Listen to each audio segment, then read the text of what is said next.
Dana Moneter Internasional (IMF) memberikan apresiasi atas keberhasilan pemerintah Indonesia dalam menjaga pertumbuhan ekonomi yang tetap tinggi.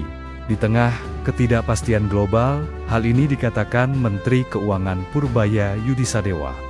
Purbaya menyebut IMF menilai Indonesia sebagai salah satu bright spot di tengah perubahan struktural yang melanda perekonomian dunia, termasuk pergeseran geopolitik, kemajuan teknologi, serta dinamika demografi global. IMF memandang Indonesia sebagai bright spot di tengah ketidakpastian global. Reformasi kelembagaan, pembentukan Danantara, hilirisasi SDA, dukungan likuiditas, optimalisasi generasi muda, serta keberhasilan meredam keresahan publik merupakan kunci keberhasilan, kata Purbaya lewat unggahan di akun resmi Instagram. Menurut IMF, sejumlah negara kini menghadapi lonjakan utang publik dan meningkatnya aspirasi generasi muda terhadap kesempatan kerja. Namun Indonesia dinilai mampu menghadapi tantangan tersebut dengan baik.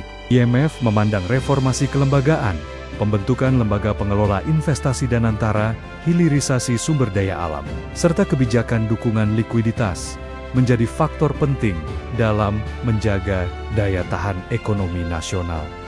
Selain itu, keberhasilan pemerintah meredam keresahan publik serta kebijakan fiskal yang proper tambuhan dengan tetap menjaga disiplin fiskal turut menjadi nilai tambah dalam kepemimpinan ekonomi Indonesia. Indonesia dinilai resilient dan berpeluang besar mencapai pertumbuhan tinggi, fundamental ekonomi yang kuat, disiplin fiskal yang konsisten dijaga, serta sektor swasta yang adaptif dan tangguh menjadi faktor kunci, kata Purbaya. Indonesia termasuk negara yang mengalami revisi ke atas dengan pertumbuhan ekonomi diproyeksikan naik menjadi 4,8% pada 2025 dan 4,7%. Dinaikkan ke 4,8 dari 4,7% sebelumnya. Siang dan salam sejahtera bagi kita semua, rekan-rekan media yang saya hormati. Hari ini kami akan menyampaikan update kinerja APBN kita hingga bulan Agustus 2025. Saya akan mencoba terlebih dahulu dengan perkembangan perekonomian terkini global dan domestik, dan akan dilanjutkan oleh para wakil menteri yang nanti akan membacakan masing-masing realisasi, baik dari pendapatan, belanja, maupun dari pembiayaan. Setelah itu, saya akan tutup dengan kesimpulan. Ini kita lembar membaca lagi nih. Oke, kita mulai. Rekan-rekan media sekalian, dalam beberapa waktu terakhir, kami mulai melihat perkembangan positif dinamika perekonomian global. Paling update adalah stans kebijakan The Fed yang memangkas suku bunga acuan akibat perlambatan di pasar tenaga kerja. Risiko pelemahan pasar tenaga kerja dipandang lebih besar dibandingkan dengan inflasi yang masih di atas target.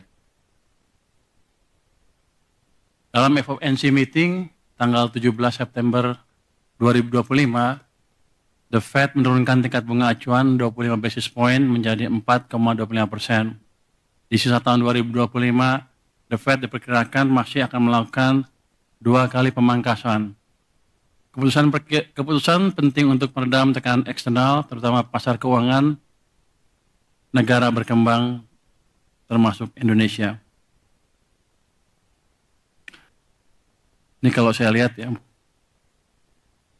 ini 2 kali pemangkasan itu kata pasar.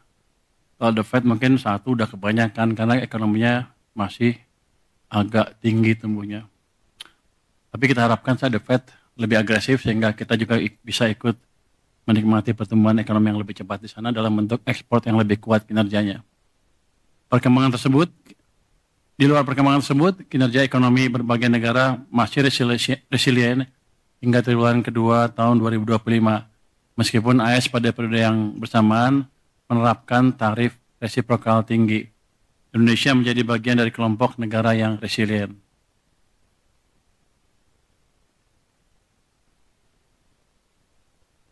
Dengan berbagai latar belakang global tersebut, IMF merevisi ke atas outlook ekonomi global. Ini kita nggak boleh komentar ya. Mencerminkan optimisme yang mulai menguat. Indonesia termasuk negara yang mengalami revisi ke atas dengan pertumbuhan ekonomi diproyeksikan naik menjadi 4,8% pada 2025 dan 4,7%. Dinaikkan ke 4,8 dari 4,7% sebelumnya. Saya pikir kita akan lebih dari situ ya. Even tahun ini pun akan di atas 4,8%. Namun demikian, global masih dihadapi ancaman tensi perang dagang antara Amerika Serikat dan Tiongkok. Dinamika ini menjadi faktor risiko yang perlu terus dipantau dan dimitigasi. Kita harus waspada terhadap situasi yang terjadi di global dengan berbagai ketidakpastian global seperti volatilitas pasar keuangan, harga komoditas, serta ancaman geopolitik dan cyber. Indeks ketidakpastian kebijakan global dalam tren menurun sejak April tahun lalu, namun masih terus diwaspadai karena dinamika kebijakan tarif resiprokal AS masih sangat tinggi, terutama dengan Tiongkok. Dengan latar belakang tersebut, volume perdagangan global diperkirakan masih mengalami penurunan. Dari sisi inflasi, tren ke depan diperkirakan mengalami penurunan, memberikan ruang untuk berlanjutnya tren penurunan suku bunga global ke depan. Volatilitas pasar saham dan obligasi internasional masih berfluktuasi kalau kita lihat di sini ya. Dengan latar belakang tersebut, meskipun tekanan sudah mereda dan kita optimis terhadap kinerja positif domestik, waspadaan terhadap risiko global tetap perlu dijaga dan dimitigasi.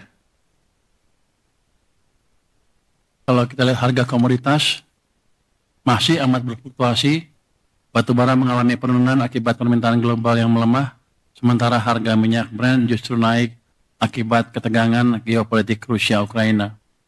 Secara year on year, batubara mengalami kontraksi 21,1% dan minyak mentah 14,8%.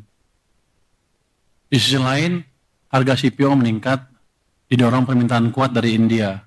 Untuk logam, harga nikel masih melemah akibat kelebihan pasokan, sedangkan harga tembaga relatif stabil setelah sempat turun karena isu ancaman tarif Amerika Serikat. Secara year on year, CPO tumbuh 16,6%. Untuk komoditas logam, harga nikel kontraktif 11%, sementara tembaga tumbuh 3,6% secara year on year. Perubahan harga komoditas tersebut berdampak pada kinerja ekspor impor Indonesia. Ekspor sangat terbantu, salah satunya kinerja hilirisasi yang terdongkrak ekspansi harga nikel. Dengan membaiknya situasi global, aktivitas manufaktur dunia kembali ekspansif. Wilayah Eropa untuk pertama kalinya sejak pertengahan 2022 kembali mencatat ekspansi. Sebagian besar negara G20 dan ASEAN 6 juga menunjukkan pemulihan yang cukup solid.